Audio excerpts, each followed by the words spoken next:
Hey, sports fans and friends, thanks for tuning in on the Shotgun Sports Network YouTube channel, Facebook, or wherever you get your podcasts. Please smash the like and subscribe buttons and hit the notification bell to be notified whenever we post new content. Also, go check out all of our great shows on the Shotgun Sports Network. Catherine and Scout host the Elks Call, bringing you all the latest from Edmonton Elks and Edmonton sports scene. Oz and Joe host the Rouge, White, and Blue podcast, talking about the Montreal Alouettes, Winnipeg Blue Bombers, and CFL in general. Clay, Will, and Sir Douglas host the Argos Fancast, where they discuss the Toronto Argos. All of these great CFL shows are all brought to you by Royal Retros. Click the link in the description and use code Stampeders Roundup for 10% off Royal Retros. Great retro gear from leagues such as the CFL, USFL, XFL, WFL, WHA, NLB, MLB, and more. This is episode 14 of Stampeders Roundup, and this week I brought in Tim and Cliffy from the Alouettes Flightdeck to break down the Alouettes defeating the Stampeders on Thursday and more. But first, let's do the Calgary Sports Update, brought to you by Rampage Coffee Company. If your morning coffee doesn't hit you like a defensive end on a free blitz, you're drinking the wrong brew. Rampage Coffee Company isn't some gentle hipster blend with notes of sunshine and a sprinkle of fairy dust. It's loud, proud, and Canadian roasted rocket fuel. Hit up my link in the show notes and use code STAMPS10 and get 10% off. Then take that money you saved and bet against the Elks. Just kidding, kinda. Rampage Coffee, because weak brews are for crossover teams. 3 Calgary Flames prospects have been named to Canada's roster for the 2025 World Junior Summer Showcase. Defenseman Zane Parekh and Henry Muse and forward Cole Reshny will suit up for their country at the annual camp, which is taking place July 27th through August 2nd at Ritter Arena in Minneapolis, Minnesota. And this is the initial step of player evaluation for the 2026 World Junior Championships. Calgary Flames 2025 first-round draft pick Colin Potter has been named to the American roster for the same World Junior Summer Showcase. The Calgary Hitmen are proud to announce Dustin Friesen as the 12th head coach in franchise history. In addition, the Hitmen have also named alumni Brad Morin and Dakota Krebs as assistant coaches. Friesen joins the Hitmen on a multi-year deal after a standout season as associate coach of the Moncton Wildcats of the QMJHL, where he helped lead the team to a QMJHL championship and a Memorial Cup appearance. The Calgary Cavalry FC fell to York United by a score of 1-0 on Saturday at Atco Field. The Cavalry remain in third place in the Canadian Premier League with 7 wins, 4 losses, and 4 draws. The Cavalry's next match is tonight against the Valor in Winnipeg. The Calgary Surge beat the Vancouver Bandits 98-96 in a battle for first place on Friday, then lost a tight one 79-78 to the Winnipeg Sea Bears on Sunday. Sean Miller-Moore led the team Friday with 27 points and 8 rebounds, followed by Greg Brown with 23 points and 10 rebounds. Then on Sunday, Evan Gilliard Jr. led with 26 points, followed by Greg Brown with 21 points and 17 rebounds. The Surge were in first place for a day after beating the Bandits, but then slipped back to second place in the CEBL with 13 wins and 6 losses. The Surge's next game is Thursday when they travel to face the Scarborough Shooting Stars. All right, let's get to the latest Calgary Stampeders news. The Calgary Stampeders lost a few big names and ultimately lost the game on Thursday. The 23-21 defeat came at the hands of the visiting Montreal Alouettes. Vernon Adams Jr. completed 15 of 25 passes for 193 yards and 1 touchdown before being injured late in the third quarter. Dedrick Mills had 14 carries for 78 yards and 2 touchdowns, and Jalen Philpott had 1 carry for 21 yards. Dominique Rhymes had 5 receptions for 89 yards and a touchdown, and Eric Brooks had 5 receptions for 66 yards. Jacob Roberts led the defense with 8 tackles.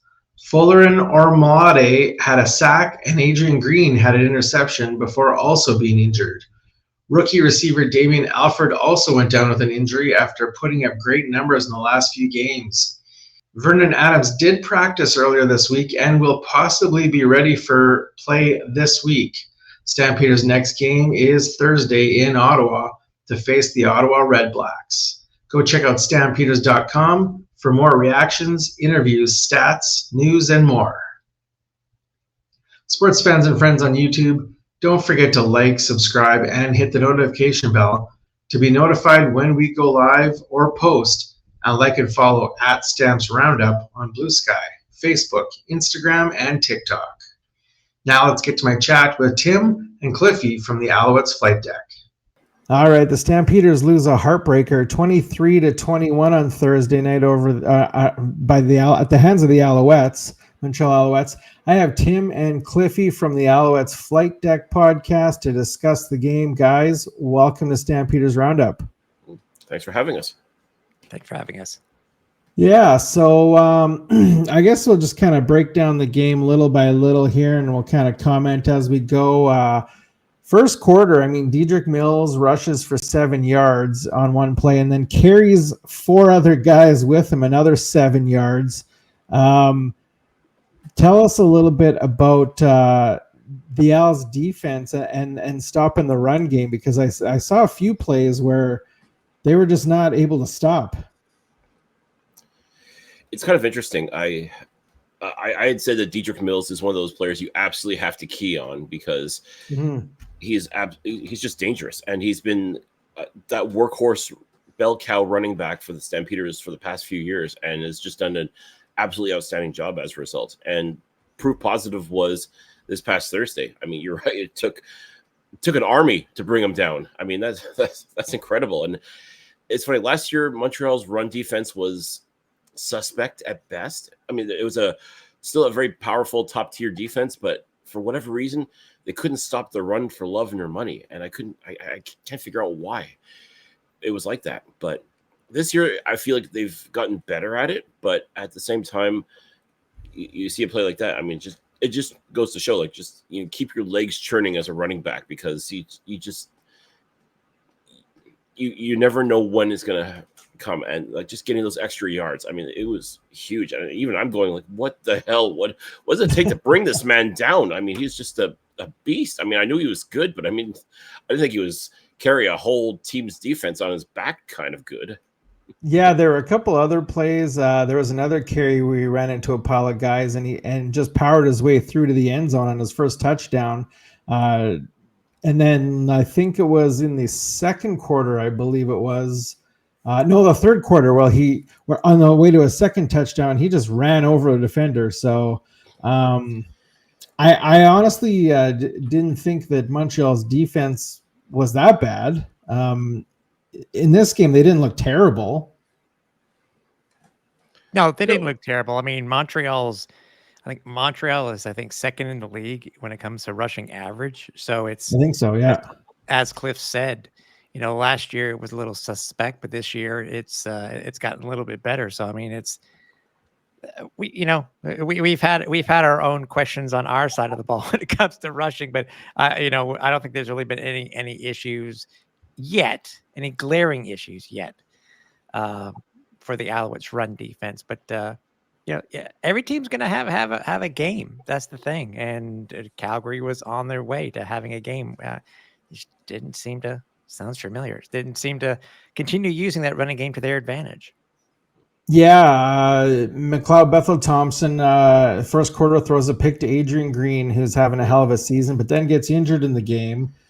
Damien Alford makes a catch and then goes down with a hamstring injury. So injuries definitely playing their part in this game, I think. What do you guys think about that? That was tough to watch, especially for Damien Alford, because I think he's just been absolutely phenomenal this year. I would say, by and large, running away practically with the Rookie of the Year nominee, as far as I'm concerned. I know it's early; it's only a third of the season done, but Damien Alford has just been on one, as they say, and to see him in a non-contact injury, no less. Like just clutches. I'm going to assume it's his hamstring, and just roll off the field practically. Like, oh man, that sucks, because you're thinking the worst right away, especially when it's a non-contact injury, like whether it's an Achilles or a hamstring or something like that, where all of a sudden a very mobile, a very powerful individual just is hobbled right away. Like, oh no. And then seeing him on the sidelines, pack of ice on his on basically on his hamstring or his thigh, however you want to phrase it, but definitely tough. But I figured if Montreal was going to have any chance of winning this game, you got to take Damien Alfred out of it. I didn't mean literally, of course, but I mean, you got to find a way to neutralize this guy, which at that point was easier said than done. But I mean, I guess that's how you do it. If you want to take him out of the game, you literally take him out of the game. Same thing for Adrian Green and Vernon Adams as well, because those guys were just absolutely incredible as well leading it into this particular game. And seeing those guys go out of injury, especially VA, was definitely tough, because as much as you want, obviously we want Montreal to win the game, but you want it to be the best of the best, because all the stars are out. I mean, yes, Davis Alexander wasn't playing in this game, so in a sense, Montreal too was lacking a little bit of star power as well. I mean, if nothing else, this really comes down to how much depth your team has and what they're able to do when their top star goes down. Who's willing to step up? Who's ready when their number is called? Who's ready to assume that leadership role and do what needs to be done to get the victory? And I guess that's where Montreal had just that much better depth than what Calgary did. My advantage point at McMahon, I could tell right away Alfred's thing was bad. I saw him go down right away. I didn't even have to, and obviously I didn't have I didn't have the replay to look at and see what the commentators were talking about. But I could tell immediately that something was wrong.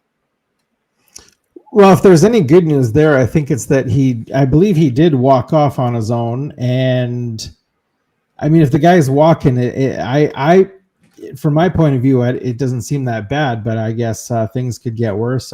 I wouldn't think anything like a tear or anything like that if you're walking, but I've never had one. So. Well, I guess a lot will depend this week. I know it's a short week for Calgary as they go to Ottawa, but I guess it depends on if and when he participates in training camp or practice sessions. Yeah, not really a short week because we seem to always play on Thursday, so it's still a week between games. We got a lot of Thursday games this year for some reason. True. I guess I'm of the mindset. Yeah, Montreal too also has a couple Thursday games. It's like, okay, yeah, they were technically, again, they had played Toronto 2 Thursdays ago. I was like, okay, it's a short week. No, actually, no, it's not. It really is a full week, but true enough. So I retract my statement. Now with the Vernon Adams injury, that was a weird one because when I first saw the play, it looked bad at full speed. Then I saw the replay and I was like, I don't think anyone touched him. He didn't hit the ground. I don't understand what's going on, but apparently there was a forearm that caught him in the head. And I don't know. It seems to me the forearm hitting you in the head wouldn't concuss you that bad, especially with a helmet on. But again, I don't play the game. What are your views on that one? I will say one thing quick because I'll let Tim offer up his perspective being there live. Darnell Sankey was involved in that. And I've gotten bro hugs from Darnell Sankey and my back was sore. So I think it was his forearm that went and smacked Vernon in the head. So I can just based on that alone, and maybe it's just, sounding funny or whatever. But I mean, sometimes it's just the way someone comes across. I mean, Darnell Sankey is a very muscular individual. And I know when he's playing football, he's out there trying to kill somebody, or at least that's how it comes across. But if it truly was Sankey's forearm that hit Vernon in the head, I can completely understand why they'd want to take him out. Because when they tried to lift Vernon up, I mean, he was wobbly. I mean, like he had actually taken a shot. I mean, and of course, obviously, your first instinct is no, out of the game. And just I thought he would only be out for a couple of series and he'd be okay. But I think the Stampeders did the right thing overall in taking care of his health and kept him out of the game. And it was tough to watch because you could see him on the sidelines. He was visibly upset that he wasn't able to participate in this game. But Yeah, just a. But I, if I were to offer a theory, I would say it's maybe because Darnell Sankey hits like an MFer. Yeah, Tim, you were at the game and you saw this live. I'm not sure if they showed any replays there. What were your thoughts on the Vernon Adams injury? Oh, I saw VAR down. I wasn't sure who was involved, but I think anybody who's watched football enough will know that even a knee to the helmet on a tackle, we've seen it cause concussions before. So, and as I said, it was tough to see him down. You saw him down. I mean, with him being face down like that, this is VA who will pop back up. If he's able to, he'll pop back up. But as Cliff said, if he needs some help, being coming to the sideline, going into the tent, and obviously he didn't return, but and just by looking at looking at the practice injury reports for this week for the Stamps in Ottawa, it doesn't look good for VA. No. Yeah, just by looking at what I'm seeing here, it does not look good because he didn't practice today. So he did not practice today, although I did see a post on social media, and I can't remember where or who posted it, that said that if things go well this week in practices, he may start this week. So if you have a do not participate on your second day and you have a limited on the day one, you'll know by tomorrow. After tomorrow's practices, you'll know by tomorrow if VA is going to play. Yeah. So going back to the game now, in the second quarter, the Owls executed a beautiful flea flicker. Sneed made a great catch on that play.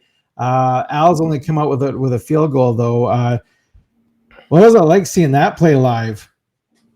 Oh, it was fun. Cliff and I have joked over the last couple of weeks about our quarterbacks going superhero, and if I my advantage point was not that good on the flea flicker, but after seeing the replay itself, he went full Superman. He really did. He went full Superman on the thing, and it was just a great play. I don't think they expected Caleb Evans to stay in for that one particular play after getting the short yardage first down, but it set the Owls up for a chance to potentially either tie or go ahead at halftime, and that's basically what it led to. Yeah, and Sneed had a hell of a game. I mean, 7 receptions for 103 yards.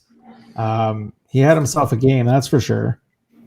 He was actually nominated by Alouettes fans because the Alouettes fans are allowed on social media to vote for the player of the game, and Sneed ended up winning that vote, which again, it's a fan vote, so I get it. And you're right, he had a fantastic game. I'm just surprised that Jose Maltos, with his 5 field goals, didn't and a 57-yarder, no less. 58 actually. 58. Was it 58? Yeah. Yep. I mean, to me, like, that's outstanding. That's player of the game worthy, and ultimately, that's what led to Montreal winning the game. But okay, I mean, listen, that's not to take away from what Tyler Sneed did. He had a hell of a game, but I was just really surprised to see that Maltos doesn't get any love from the fans, at least not last Thursday. I'm like, what the hell? He wins you the game. What more do you want? Sheesh. It's a kicker thing, I think. Yeah. I think it's not knowing the historical significance, though, Cliff. I think that's what it is also.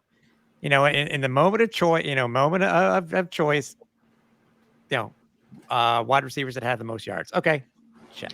Or a quarterback that's done well. Check. Yeah, that's it. Just setting a record for like longest field goal kick in Alouettes history. That's not important. Considering the last one was kicked. That's even crazier. Speaker had a hell of a game too. One play that stuck out in my mind was where he caught a little snag pass, ran into a pile of guys, and he spun off the pile and just pretty much walked into the end zone. Is he that kind of playmaker all the time? Honestly, I think it's actually the past 2 games. He's just been a bit of an enigma because he's made some pretty outstanding plays and then some pretty not outstanding plays. And it almost feels like a roller coaster in the sense you don't know what you're going to get. But I mean, overall, Cole Speaker is a hell of a football player and has been for several years now. But the past 2 games has just been a bit of an adventure, shall we say, when it comes to Cole Speaker. And I don't want to say in a good way, but not necessarily in a bad way. It's it's just who he's become as of late. And I mean, I will not take anything away from him. As I said, he's just been a fantastic contributor. One of the major reasons why this Montreal Alouettes team won the Grey Cup in 2023. But yeah, this past game, I mean, that was an absolutely beautiful touchdown that he scored. And then there are other instances where he just can't hang on to the ball for love nor money. And you're just left wondering, what the hell? Yeah, I think I seem to recall. I think he dropped a long pass that would have put them in pretty good position after that. Did he? Yep. So, yeah, right through his hands. And again, that's, as I said, part of the adventure that is Cole Speaker for the Montreal Alouettes. Yeah. Then sticking in the second quarter, Vernon Adams almost throws a pick down the field, where he had Mills wide open in the flat for an easy first down. And then to top it all off on that play, Philpott grabs the defender's head and drags him to the ground. I thought that should have maybe been a penalty. And I guess a little bit of luck there that number one, it wasn't picked off. And number two, that they weren't called for a penalty on that. So do you recall that play, Tim? No, I do. And it seemed to be the dropping of bad Vernon passes on Thursday was seemed to be a part of the playbook, because I think there were at least 5 or 6 instances where the Alouettes should have intercepted a Vernon Adams pass, and it just happened to be a thing all night. I mean, luckily, they are still able to get the win, obviously, but I mean, these guys need to take advantage, try to take advantage of any opportunity they can. I mean, coming into the game, both these two teams were tied in the league for best plus minus when it came to turnovers. So they still are, because they each got 1. So yeah, it's just about just about taking advantages. And the, Philpott, I mean, I did not know how many penalty yards that the Stamps had until I actually saw the post game stats themselves, and I was very surprised. I mean, it's funny, you look at what BC did to us a couple of weeks ago and having all the yards they did, but they won. Except this time around, for Calgary, they had not as many, but still they had just a ton that they kept. I don't think any of them really really shot them in the foot, though, Cliff? Because it just seemed that the penalties were there, and it was just, the game was just really a shootout the entire time, even though it was only 44 total points were scored. Yeah, no, just again, what better place than in Calgary to have a shootout, right? Yeah, it just felt like Montreal had to chip away at that lead and just keep at it, and it was not pretty, because McLeod Bethel Thompson it was a lot of dink and dunk, which is not my favorite way of playing football, and certainly not what I consider to be entertaining football, but that's who he is. And you know what, if it works, you go with it. I mean, that's simply all there is to it. It's just a matter of doing what it takes to put points on the board, even if it's just field goals. I mean, I said earlier, you're not going to beat this Calgary team with kicking field goals, but turns out, yeah, you can. Yeah. But again, had Vernon Adams been playing, had David Alford been playing, the score would definitely be a different story. Of course, you could also make the argument, had Davis Alexander been playing, and some of the other stars that Montreal didn't have in the lineup, Tyson Philpott, for example. Imagine if he was able to play against his brother, and that those two would have been jacked to play against each other to really test who the better Philpott brother is, but just wasn't meant to be. So I mean, this comes back to what I talked about earlier about players that you have in your lineup. This is their opportunity to showcase what they can do, and this is what you have to, even if it is simple, basic football like what McLeod Bethel Thompson's been playing. Clearly, it works because they did just enough to get the W. Yeah, Calgary in a couple of games for sure that I recall have given up a lot of late game points, and it's starting to be a bad habit. I interviewed Nick Lewis last week, and he said that was, if there was one thing he could criticize about Calgary's game, it'd be the allowing the late drives and the late points, the other team scoring. So he's not wrong. Yeah, and I was going to ask you about McLeod Bethel Thompson, so good thing you mentioned him there, and I'll get both your points of views on McLeod Bethel Thompson. I watched him in Edmonton a lot because my wife is an Elks fan, and that is his game. He plays the short, smart passes. Not an exciting player by any means, but I mean he gets the job done. You kind of gave your view a little bit already, Cliffy, but just touch on McLeod Bethel Thompson and his game. Tim? Oh, okay. Let's start with Tim. Yeah. MBT hasn't been perfect. It was just obviously, as Alouettes fans know, it's just a strange situation on how we were able to get him. We basically traded quarterbacks with the Elks and then re-signed them as free agents. I've seen how he's played. I think sometimes speak a little bit more positive on MBT because, I mean, yes, he is a career under 500 passer as a starter. Yes, he came into the game losing 13 of his last 15, including his 2 starts this year. But maybe, we come into this game, it's very possible it is one of those in MBT we trust type of games because we want to see how well he can do it versus one of the juggernauts of the CFL. And it looks like he may have finally gotten a hold and understood the playbook from head coach Jason Moss. It may not be pretty. We know he can't run that well. But it seems that at least now, he has a couple of guys that he wants to go to, and it's so far so good. As I said, week 3, this was his best start as an Alouette. It's just a matter of what he's able to do over potentially the next, maybe up to the next 5 games, but we'll see. Is that how long Alexander's out? Well, he was placed on the 6th game. Okay, yes, that makes sense. Now, the Alouettes have said they're going to go week to week with him as far as evaluation and seeing how he responds to his other hamstring pull. But obviously, they're erring on the side of caution. They're not going to rush him back. There's no need to rush him back because, again, McLeod Bethel Thompson, even if it wasn't pretty football from him, he got the W. So that buys him a little more time, gives him a chance to redeem himself. Because, yeah, the first 2 games that he played for the Alouettes, I mean, the first game was not good. Let's be honest. It was not good. Second game was improved, and I wouldn't pin the loss versus BC on his quarterback play. There was other factors involved in that, so you can't blame him necessarily for that. But this game against Calgary, I wouldn't credit him for him being the reason why they won, but he did what was needed in order for the Alouettes to score points, even if it was kicking 5 field goals and scoring a touchdown to win. I mean, it's not pretty, but it works. So give him credit for that. If that's how it's going to be with him as far as quarterbacking for the Alouettes over the next couple of weeks, then so be it. I mean, developing that relationship with the receivers, not being afraid to hand off the ball, because that was another big thing too, is he was just not handing off the ball at all to start.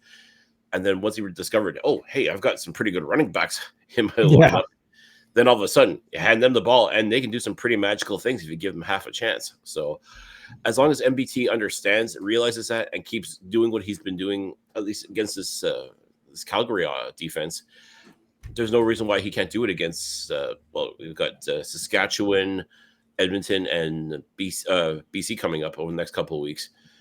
Not easy by any stretch. Well, maybe the Elks one, I'm sorry to say, might be a little easier. I guess it all depends on just how inspired Cody Fajardo will be to face his former team, the one that, as Tim alluded to, traded him in the offseason to Edmonton. I guess we'll see. He certainly didn't have a great game against his other former team last week. So listen, it wasn't, again, same idea. It wasn't terrible. It was not terrible. And again, he did the best he could. It didn't help though. 8 sacks. Yeah. I mean, this O-line, I think they should be buying him a steak dinner because that's inexcusable. I mean, at a professional level, 8 sacks. But I mean, they mentioned it too on TSN that this is kind of a thing when it comes to Cody. Like, as he's learning and trying to gel with his offensive line and his receivers and such, sometimes he just doesn't get the protection that he needs. And listen, I don't care who you are as a quarterback. 8 sacks that's a very tough pill to swallow. So my hope for Edmonton, anyways, is that they find a way to give him better protection, and maybe it's just a simple matter of spending more time with Cody as he learns this offense, as he gets to drive the car, so to speak. It could make a big difference over the next couple weeks, because based on that performance alone, is it automatic that he's going to be the starting quarterback for the Elks going forward? I can't say 100% because it's not like Trey Ford was so terrible that that's the reason why you had to get rid of him. But at the same time, there's a lot to fix with this Edmonton team. I mean, they got their work cut out for them. If they want to have any sort of relevancy and trying to make something happen in 2025, they got a ways to go, and we're already a third of the way through the season, so they got to get figured out and fast. I've been told that Killam has already announced Fajardo as the starter this week, I believe. There you go. I mean, so I don't know if that's true or not. That's just what I've been told by a fairly reliable source. You know what? And you know what? Just based on that performance, I mean, give Cody credit. He brought the Elks back. I mean, he made it a game at least. I mean, imagine even if those sacks were cut in half, I wouldn't have been surprised if Edmonton found a way to pull out the win. But it's part of the, I guess, as I said, the learning process as he gets to know this team and gets to work with them day in and day out. I mean, I think he'll have a much better outing this next time around. So I guess only time's going to tell. Yeah, so back to our game, third quarter, late in the third quarter, Mills fumbles the ball, and the game pretty much goes downhill from there for the Stampeders. Maltos 5 field goals on the day, including the 58-yarder to win the game. Stampeders dropped to 5-2, and they're second in the West. The Owls improved to 5-2 and still sit second in the East by a long shot. Argos are lucky they pulled out a win on the weekend. Are the Owls having the season you guys thought they would have? Let's start with Tim. It started off as well as we thought it was going to. I mean, obviously there were question marks coming into the season itself. Cliff and I did know how good Davis Alexander was. We've been watching him since he first came up with the Alouettes. And it started off really, really well. And I think it's just going through the trials and tribulations. I'd rather have him, something happen. It's funny to say, show how resilient this team can be in adversity. And I think that's exactly what's happening. I'm happy with where they are in the East. I really am. But, the teams are still not 100% unsure on how good the Alouettes are. They have still the wrinkles to throw in like MBT and throw in like Caleb Evans and stuff like that. I think it's just a matter of being able to get everybody back healthy and on the same page. And I think they could do a little bit better, but I mean, it's just a matter of don't peak too high, kind of like the way they did last year, and have a horrible second half. And then, basically give the game away in the East final. So I'm pretty happy with where the Alouettes are right now. I just want them to be able to continue it. And I think like most everybody in Alouettes Nation, we're just waiting to see Davis Alexander back on the field to see what he can do, because he's shown that he is obviously an up and coming star in the CFL. Yeah, definitely a difference maker. I mean, you see this Alouettes team with him under center versus McCall Bethel-Thompson, or to a lesser extent, Caleb Evans. I mean, he is just truly a difference maker. And I've been so impressed with how he's been able to handle the pressure. And honestly, it doesn't feel like there is pressure on him. I mean, obviously there is, but you would never know it just with his demeanor, how he carries himself when he's on the field. He's not perfect. He's going to make mistakes. He'll throw the odd interception. He'll make decisions that he'd love to have back. But by and large, he finds a way to win. He makes plays happen, and it is exciting football. When Davis Alexander is playing football for the Montreal Alouettes, it is must-see TV, because everything changes. Like the receivers all of a sudden get open and make jaw-dropping plays. The running backs are able to barrel through defensive lines and rack up yards. This defense looks otherworldly playing it, and they're just inspired by him. Like that's just the kind of effect that he has on this team. It's a lot different when McLeod Bethel-Thompson's playing, and it's not a knock on him. It's just, different personality type, different way he carries himself. And again, he's not the same quarterback that Davis Alexander is. So it does make a difference in how he approaches things and how his teammates react to him. It's a learning process. And, for at least the next couple of weeks, they've got no choice but to, again, play things the MBT way, for lack of a better term. And if that doesn't work out for whatever reason, you got Caleb Evans, who is a very capable quarterback. He's shown what he's able to do. He is undefeated as an Alouette starter. So if for whatever reason it doesn't work out, or God forbid something happens to MBT, then at least Caleb Evans could step in and run this offense just as well. And in fact, I would argue that he'd run it very similarly to what Davis Alexander would, because he's a young mobile quarterback as well that's not afraid to make plays.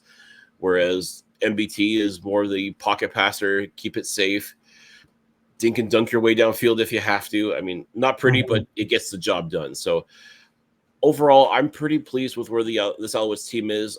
In a perfect world, I'd say they should be 6-1 as opposed to 5-2. But that game against BC, that really could have gone either way. And unfortunately for the Alouettes fans, it did go BC's way. But it is what it is.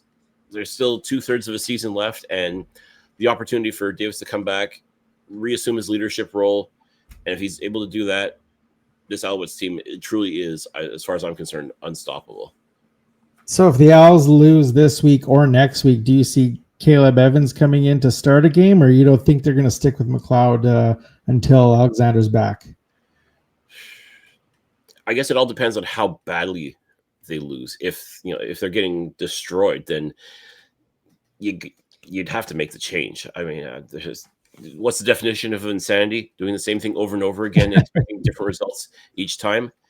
Yeah, if it's not working for whatever reason, you can't be afraid. As I said, Caleb Evans is undefeated as a member of the Montreal Alouettes when he starts at quarterback. So, and he's beaten the Saskatchewan Roughriders at home as well. So, I mean, it's not the exact same Saskatchewan Roughrider team, but at the same time, he still has that, in his back pocket.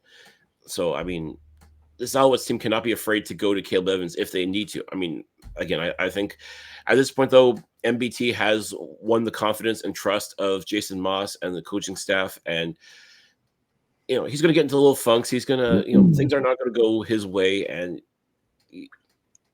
if this past Thursday has proven nothing else, it's just let him get it figured out. He'll figure it out. Just let him do his thing. Let him play the quarterback position that he knows how to do. And that's where you got to have a really great kicker, which they do in Jose Maltos. That's where you got to have great receivers, which they obviously do.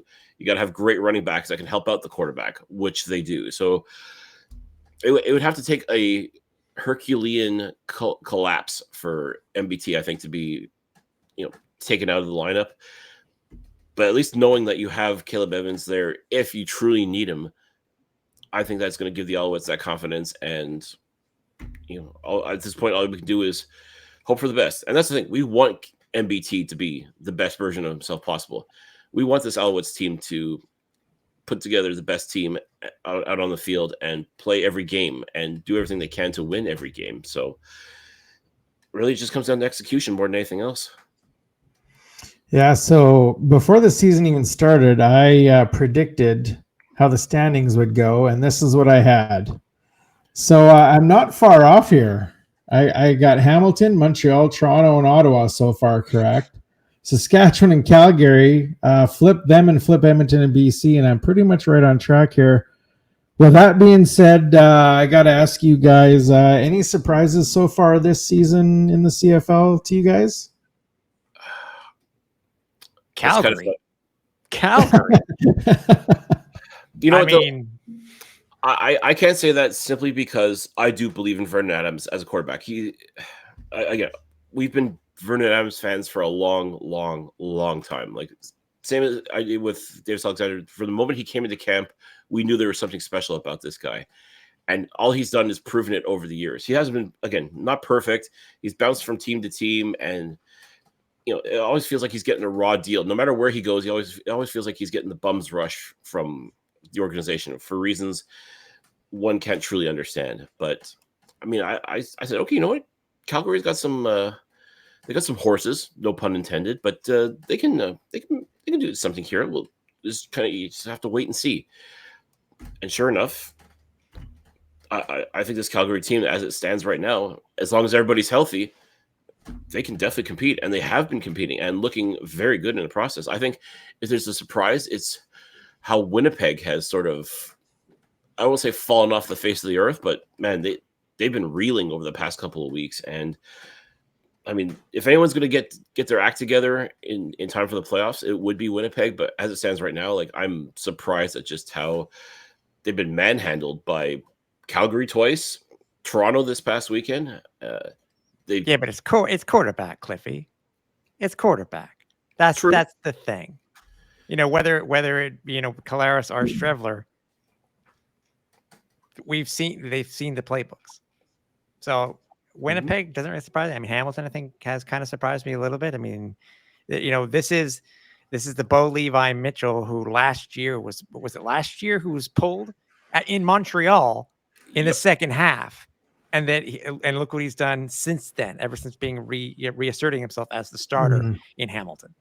Yeah, I know Scott Milanovich has talked about when Milanovich was the OC here in Montreal. He got to work with Anthony Calvillo and was basically credited with turning him around and reigniting his career. And he said he wanted to do the exact same thing with Bo Levi Mitchell. And by and large, he's done that so far. I mean, Bo Levi's looking more like the quarterback that was in Calgary that was winning Grey Cups and just looking absolutely phenomenal. So again, credit to Milanovich. I mean, it took a little while for the system to get in place and get working, but I mean, yeah, that's a team that I think people thought would be improved, but to be riding a 5-game winning streak like they have been right now is incredible. I mean, give them their props. I mean, they've definitely done what they needed to do, and they've looked pretty good doing it. I think the biggest difference is they're starting to actually score, whereas last season, I mean, Bo Levi was putting up the numbers, they just weren't winning games. So I think that's a huge difference. It helps. I mean, and they've got some very talented receivers now. I mean, well, they've always had Tim White and Shamar Bridges, who was out due to injury last year. So, now he's found a bit of himself a renaissance. And of course, Kenny Lawler. I mean, Kenny Lawler is just a freak. Basically, yeah. And he's been like that for years now. So, I mean, this shouldn't come as a surprise. It's just he's just now wearing a different jersey and still playing outstanding football. I mean, that's just who Kenny Lawler is. So, for him and Bo Levi to find that connection in Hamilton is, Tiger Cats fans have to be very excited of what they've seen. And even though Kenny Lawler was basically silenced this past week against BC, all that did was open things up for the other receivers, and Bo Levi was able to find them as well, and they pulled out the win in BC of all places, which is it's been an Achilles for the Montreal Alouettes going out to play at BC Place. The Hamilton Tiger Cats have the same time zone issues and the same travel and yada, yada, all that stuff. They've been able to go out and win in BC. Toronto's been able to go out and win in BC. So why can't Montreal do it? I'll ask you guys one more question, and I'll let you guys go. I would be remiss if I didn't ask you what you guys thought about the Sean Lemon signing. Let's start with Tim. Well, I don't think it was much of it was much of a surprise, with all honesty. Sean has made it known publicly that he likes the culture here in Montreal. He did what he did, and he wants to move on. He's already said, in the last week before or the week prior when he was able to practice for the first time, he didn't want to talk about it because he just wanted to go forward and continue his career. I think both Cliff and I have our thoughts when it comes to, I'll say, the quote unquote suspension versus another significant other in the CFL. But with that to say, I have no problem with him being on this team. He can easily make this team better. And I'm sure he's going to be ready and hungry to line up versus the Saskatchewan Roughriders this week, because he is now eligible to play his first game in basically a calendar year. and I'm excited, obviously, because I think Sean Lemon, as Tim talked about, he wants to be here. He loves the culture of Montreal, and they love him too. Like, it is, as far as I'm concerned, a perfect fit for each other. And again, Danny Machocha doesn't just sign people for the sake of it. He wants to give people opportunities that he thinks will help this team. And if he didn't think that Sean Lemon could help this team in any way, shape, or form, he just would have said, you know what, okay, great, glad you're reinstated, but yeah, we've moved on. I mean, this defensive line in Montreal, they've got some bona fide studs, and I think Lemon's going to be able to come back in there like he never left, and he will not look out of place whatsoever, which is absolutely great. But it's not like the Alouettes, in my opinion, needed another person on the defensive line. But with a couple of injuries that have happened as of late, the opportunity for Sean Lemon to come back, it couldn't have come at a better time as far as I'm concerned, because he will be able to step in, and any combination of Lemon, Isaac Adeyemi Berglund, Luwal Ugalak, Sean Oakman. I mean, those are some dudes. Those are some units that are just absolutely dangerous. And throw Sean Lemon into the mix, even though he's not a young man anymore. He proved in 2023 and even in 2024, before he was suspended, he still has that fire in him. He still has plenty of gas left in the tank, and there's no question in my mind he's going to be able to contribute almost immediately and really help this Alouettes pass rush and really help steady things on the defensive line until guys like Josh Archibald and Dylan Wynn come back. And when those guys come back, imagine all the the rotating of the defensive linemen that's going to come into play. Like, oh my goodness, I know that Noel Thorpe, the defensive coordinator for the Alouettes, I'm sure he is just beyond excited. I mean, he was already excited with how this defense has played so far in 2025, but then you re-add Sean Lemon to the mix, a man who arguably helped this Alouettes team reach the goal of going to and winning the Grey Cup 2 years ago. Having him back is going to make a monumental shift and is going to make a major difference in this team, and I am 100% here for it. Yeah. All right. Well, it was great talking to you guys, meeting you guys for the first time, and I'll definitely want to have you on again. Who knows when we'll be talking about maybe a playoff game. I don't think we meet you guys again this season, do we? Yeah. Yes. Montreal. Oh, okay. I was assuming that we already played twice, so we don't meet you again. No. There's I think it's in September, if I'm not mistaken. Calgary comes to Montreal, so. Okay. And that'll be right after we beat the Elks twice. Well, I'm not saying that's going to happen, but I'm not saying it's going to happen, right? Excellent, guys. Thanks for joining me. Enjoy the rest of your evening. Let fans know where we can find you. Well, we're all over the World Wide Web, social media. Head on over to www.alouettesflightdeck.ca to access our entire archive of our 10 seasons now that we've been doing this show. You can follow us on Twitter /X at Alouettes Flightdeck, on Blue Sky as well, Alouettes Flightdeck. Check out our Facebook page, facebook.com/Alouettes Flightdeck Pod, on YouTube, where you can find not only the show in audio and video format, but also our post-game show after every game, Flight Deck Live. Head over to youtube.com/Alouettes Flightdeck. And of course, if you want to rep the podcast, make sure you check out www.flightdeckgear.ca, where all of our merchandise is available. Oh. And yeah, I mean, if you want to follow me on Twix, you can do so at Cliffy D. And if you want to follow my man Tim over here, you can do so at Repact. That's REPPACT. Twix. I've never heard that before. That's great, because I always think Twitter, to myself, X. Do I call it X because it sounds weird saying "catch me on X." It's still weird. It's still weird for us too, and it's funny. Like, it'll always be Twitter. I don't care what you do. I don't care what Elon Musk wants to call that platform. To me, and I figure Twix is the perfect combination of the two, right? So, Twix it is. How long before you guys get on TikTok? Never. As Randy Jackson from American Idol would say, "Yeah, that's a no for me, dog." You can find us on Instagram though, over at Alouettes Flightdeck. All right, perfect. Thanks a lot, guys. Have a great night. Thanks again. Take care. Thanks. That does it for me here at Stampeders Roundup. Big thanks to Tim and Cliffy from Alouettes Flightdeck for taking time to chat with me about a Stampeders loss, which I'm sure they took pride in.